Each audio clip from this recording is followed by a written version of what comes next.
Hi there, Chevy owners. Today in your 2020 Chevy Sonic, we're going to be taking a look at and showing you how to install Blue Ox's base plate. There's 5 main components you're going to need when flat towing your vehicle behind your motorhome. You're going to need your tow bar, your base plate, your diode wiring, your safety cables, and your supplemental braking system. And this is what our base plate looks like when it's installed. You can see here that it passes through the grill here at the bottom of the front of our fascia, and the majority of it's hidden behind the fascia. Where it passes through, it doesn't stick out too far, but it is going to add a little bit of length to the front of your vehicle. So you do want to just pay attention when you park this in your garage, when walking by the front. If you hit your ankle on one of those, it could hurt a little bit there. But here we've got all of our necessary connections to be able to pull our vehicle behind our motorhome. We've got our attachments for our arms that'll go in to hook to your tow bar. And you also have your loops here for attaching your safety cables. Blue Ox also provided a mounting location for your electrical wiring, which helps to simplify the installation process of the rest of your components. And when you're ready to flat tow your vehicle and hook up your tow bar, you'll want to insert your arms in place. They'll simply slide in and then twist until they lock into place. You do the same thing on the other side, and this will give us our attachment point that'll connect directly to any Blue Ox tow bar. Now, if you do have a different manufacturer's tow bar, we do have adapters available here at etrailer, so you could use like a Roadmaster or a Demco tow bar and connect to this base plate as well. So we'll go ahead and bring our tow bar down now to make our connections. We may or may not need to adjust the vehicle a little bit closer, so let's check that real fast. You can see your tow bar does have labels on it to let you know which way is up, and we are a little bit far away to make our connection, so we're going to reposition the vehicle slightly closer so we can hook up. We'll now take our tow bar, we're going to line it up with our base plate. The tow bar does have a label there letting you know that that's up.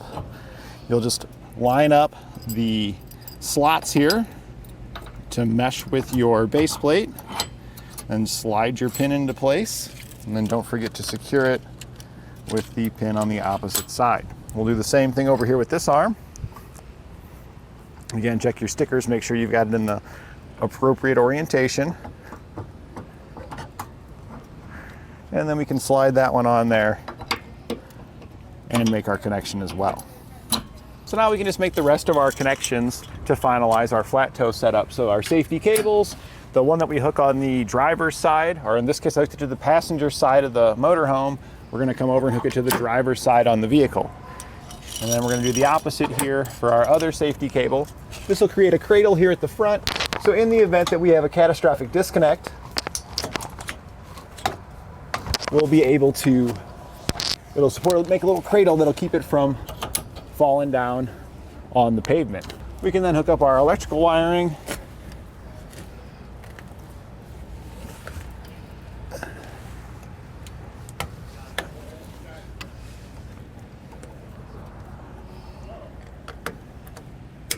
And our breakaway switch cable.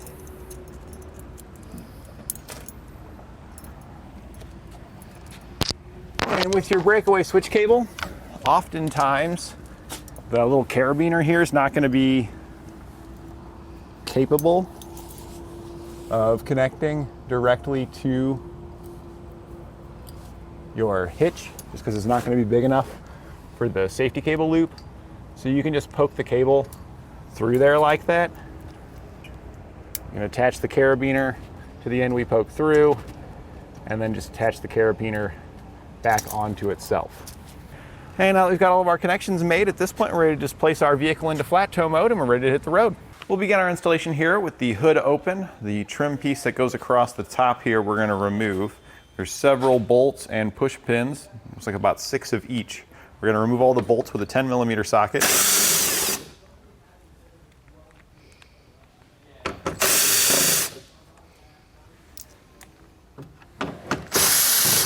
To remove the push pins, there'll be a small notch. Just fit your screwdriver or trim panel tool under the notch to pop it up.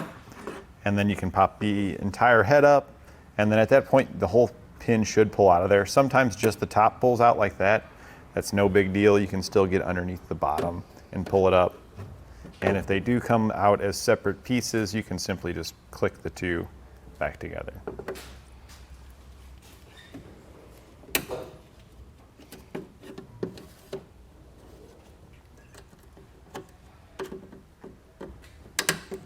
After all the pieces are removed, This piece is just gonna lift up just slightly, just trying to get it loose from the pins that it was sitting on there, so that way it's loose for us. Well, now in our wheel well here, we've got 4 fasteners we're gonna remove using a T20 Torx.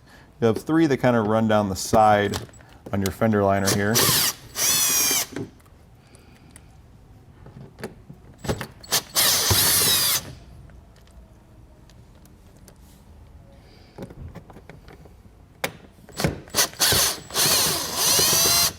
And then the 4th one is actually going to be here in the corner, aiming straight up. So we're now underneath the vehicle. Now there should be a plastic belly pan that goes under here. Our customer's missing it, whether it was left off or some kind of road debris took it off. I don't see any damage down here, so it looks kind of like maybe it was just forgotten. So you would normally need to kind of get that out of the way, because we need to take off this panel here to reveal some fasteners below it, and that belly pan could be covering it up some. So we're gonna remove this panel here. There's 2 bolts and a push pin in the middle. We'll use a 13mm socket for the bolts. And we're gonna switch over to our trim panel tool, pop out this push pin. It's very similar to the one up top. Pop out the center, look for the little slit. We can get that popped down. We still got a couple of fasteners there that we'll need to remove with our Torx socket now. I have one there and one on the opposite side.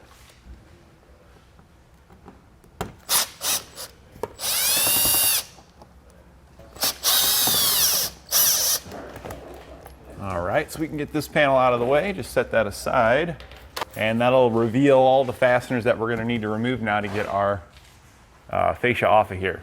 So we did have a couple that we could already see on the sides here, these Torx ones. You can see these without taking the panel off. These gotta come off.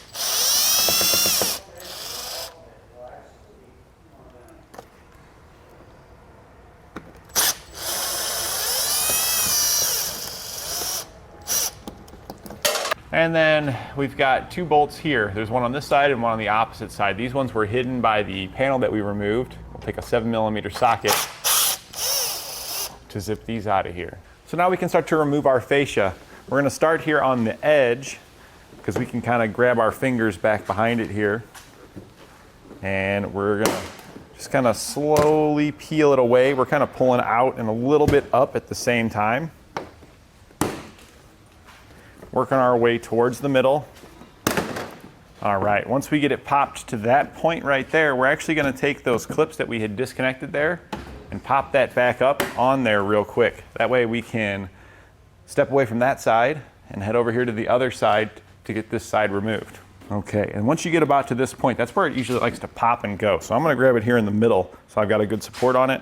We're even gonna lift it up on those little pins a little, because we're gonna need a little bit of extra oomph to get it out.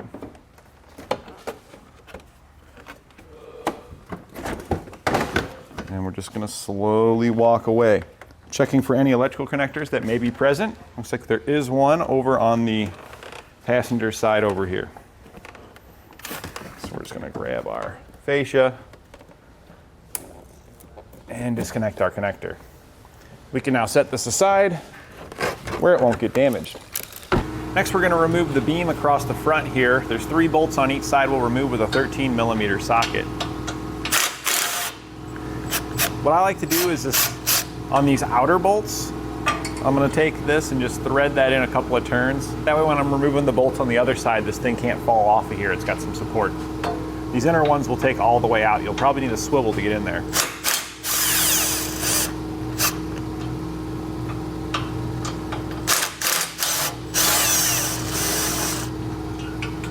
After I remove the other side, I can then kind of hold it in the middle, walk over to the bolt that we had in a couple of turns, pull that out, and then we can just pull this off and set it aside. Now we'll take off the plastic shroud that's going around the intercooler. There's 4 push pins that hold this in place, 2 on each side. These remove just like the other push pins that we've had on here that we've been taking off.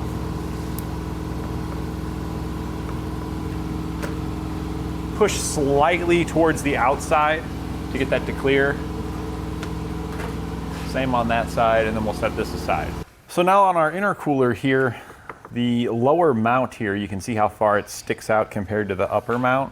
The upper mount's fine, but the lower one sticks out too far, so we need to trim it down to where it's going to be roughly the same as the upper one here. So we're just going to use a cutoff wheel to trim this. Be careful when trimming, because you don't want to go too deep into the intercooler.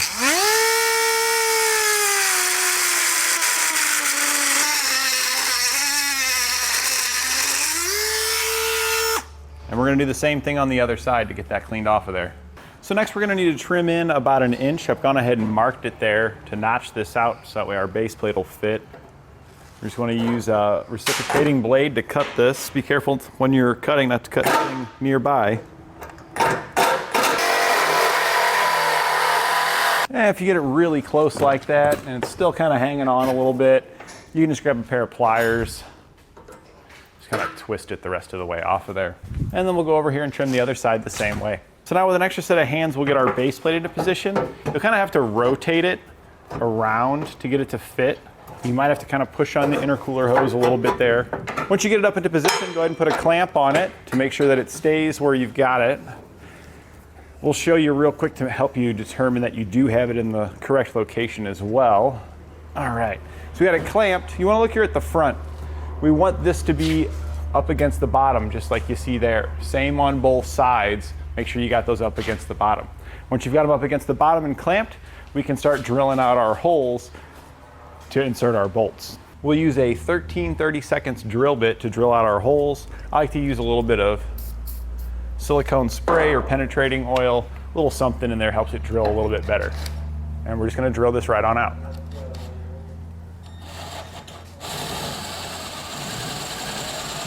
So now we'll put a little bit of Loctite on our bolt here. All the hardware that we're going to use to secure our base plate is going to get red Loctite. Also slid a lock washer on there as well. This is going to slide through the hole that we just drilled, and it's going to thread into one of the handle nuts that come in your kit.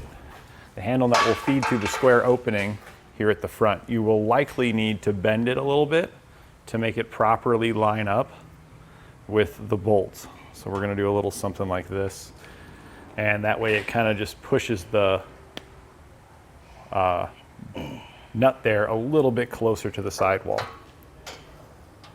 So we're just going to slide it in there, try and locate the bolt, and then thread it in place. You may also want to put like a handle at the end just to make it easier to hold.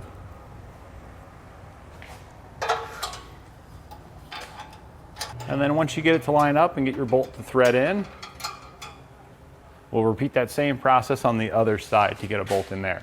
All right, once you've got both of these drilled out and installed, what I do next is you want to just level it, try to get your base plate, make sure it's all level and everything. I put a pull jack underneath of it to support it because mine was tipped down just ever so slightly. So we were able to kind of just pop it up, and we want it to be lifted up like that when we drill out our hole so that way it stays in that position. So now we'll go ahead and drill these out, and then we're going to insert our bolts just like we did with that other one now.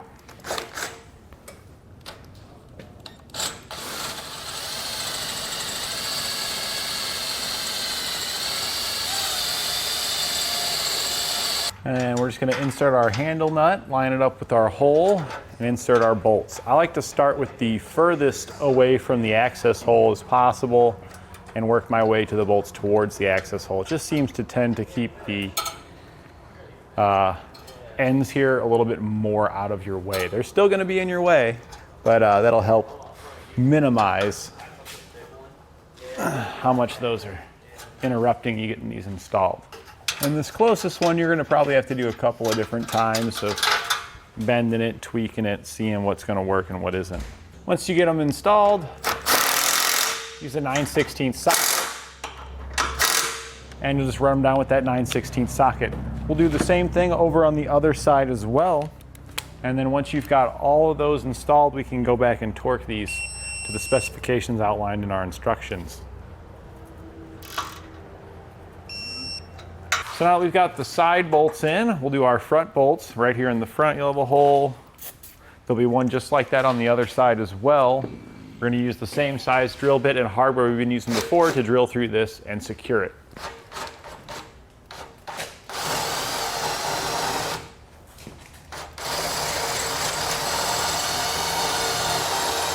And now we'll go ahead and thread this through. This was something I didn't really talk about before, but you might want to just take your bolts and run it through the nut and back out too, because I have found that some of these have got like some debris inside of them that make it really difficult to install your bolts. So if you're running in and out, it makes it easier when you're not trying to hold it in a really weird orientation. So then we're just going to bend this guy back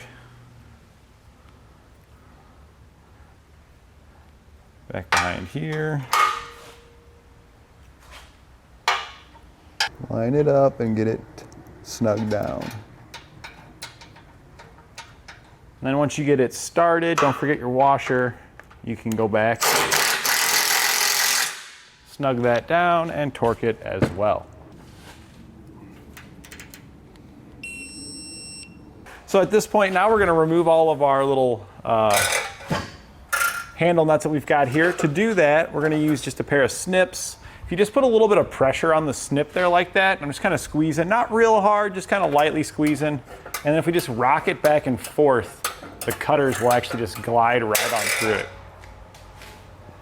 And we're just going to repeat that for all the remaining ones here. So now we're going to attach our permanent safety cables. We need this to pass around the frame as well as our base plate, and we'll hook to the attachment here on bottom. So we're just going to slide this up, double checking on the inside. We don't want to pinch any wires, hoses, or anything like that. That all looks good. That'll just wrap around the side there. And we'll make our attachment with the quick link that comes in your kit. And actually, we're going to slide that on there first. And then we can slide both of these on and tighten it down. And it can be difficult to do this. What we might actually do to make things easier is do something like this, where we flip this around, because then you can kind of hook these on this side, which will make it easier for you to thread the nut.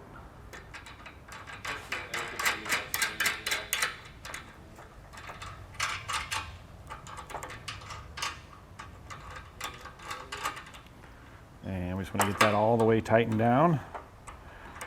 And then we'll perform that same procedure over on the other side. All right, so now that we've got our base plate fully installed, got our straps on there and everything, the next step, we do have to do some minor modifications to the fascia and reinstall it, but I highly recommend you take a break from your base plate install at this point and leave that fascia aside and move on to the rest of your flat toe components, like your braking system and your diode wiring. A lot of those things are going to be a lot easier to install while you got the fascia off. So we're going to go ahead and do that ourselves here, get the rest of those components installed. And once we've got all that installed, we'll come back and we'll show you how to get that fascia trimmed out and installed on here. All right, so we're back with the vehicle here. We've got all of our braking system, all those components and everything that we need to install here on. So we're ready to get back to our fascia and put that back in place. There is a couple wires here just because it's for our electrical connector here at the front. But if we install that now, the fascia is not going to slide over it. So we'll have to slide our fascia on, and then we can finish up any kind of wiring you have for your connector here at the front. So we're going to head over to the fascia. We do got to do a little bit of modifications there, and then we'll get this back on. And on our fascia, we'll need to remove this wiring harness that you see here and this sensor. We're going to relocate it over on the vehicle so that way it's not here on our fascia. So to do that, we're going to disconnect the connector. Just pull up on the release tab there and you can disconnect that. Then we can use our trim panel tool here to get underneath the wiring and pop each of these clips out.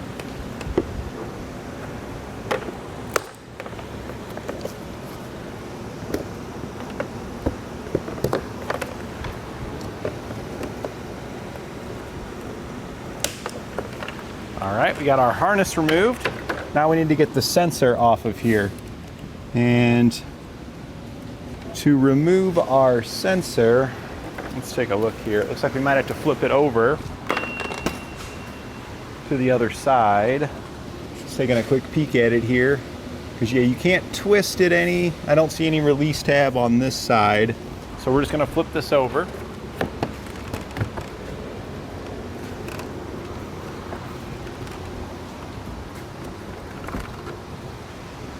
Here we go. We can see on this side there's the release tabs.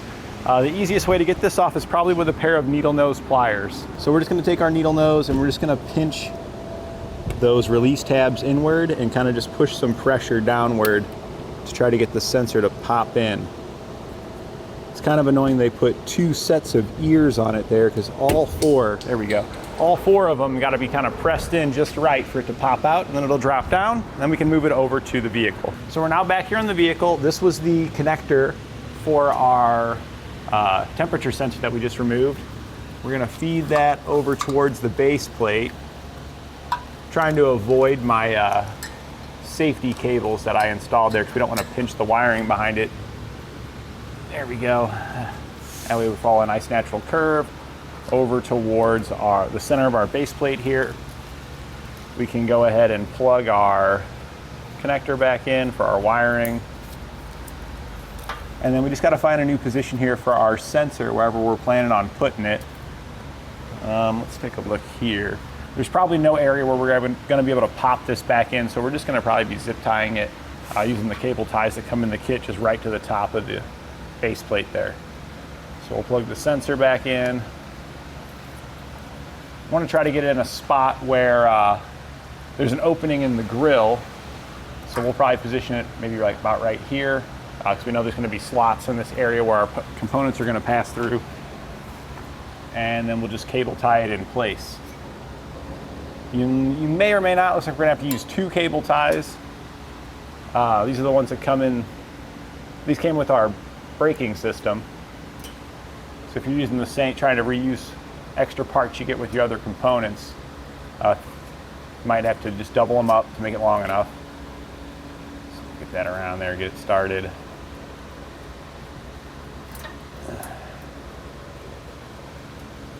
And then we can tighten these down.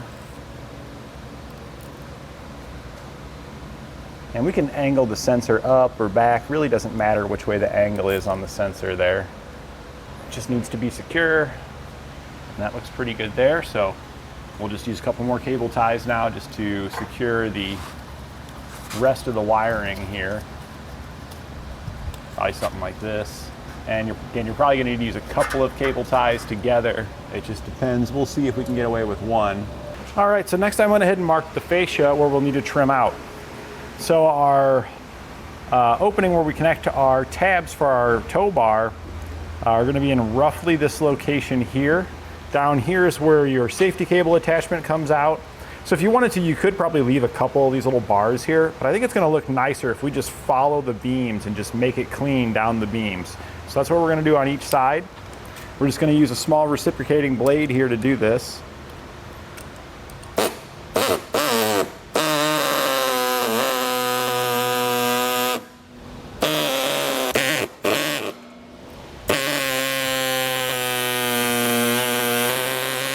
So now we've got it all cut out. You might get some kind of nasty looking ends there from the plastic kind of melting. So we'll take a file to it just to clean all that up. So now with an extra set of hands, we'll put our fascia back into place. If you've got any wiring that you've got run up for your connector, make sure you feed that through so you can access it. And then we can just kind of roll it back up into position there. And after you get it to clear, just start snapping your panel back into place. Now all that we've got to do is just reinstall all of our fasteners in reverse order of how we removed them. And that completes our installation of Blue Ox's base plate on our 2020 Chevy Sonic.